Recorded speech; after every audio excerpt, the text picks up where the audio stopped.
Alden Richard update sa post ni Attorney Ralph Calinisan. Alden Richard visits police station sa Panglao, Bohol. Ito yung speech ni Alden.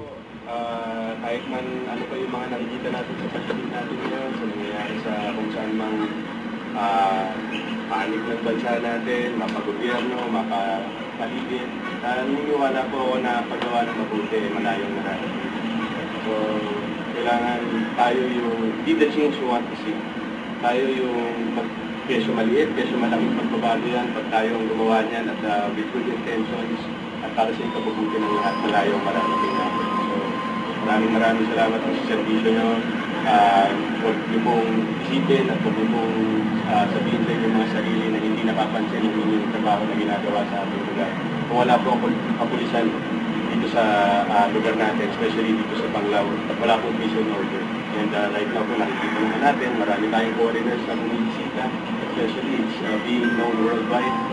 Isa po ba yun sa rason kung bakit pinabalik-balik ang lugar ng Panglao. So maraming salamat po sa inyong service. Mabuhay po ako.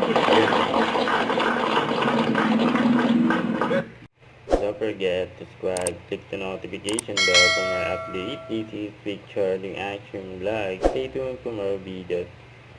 See ya.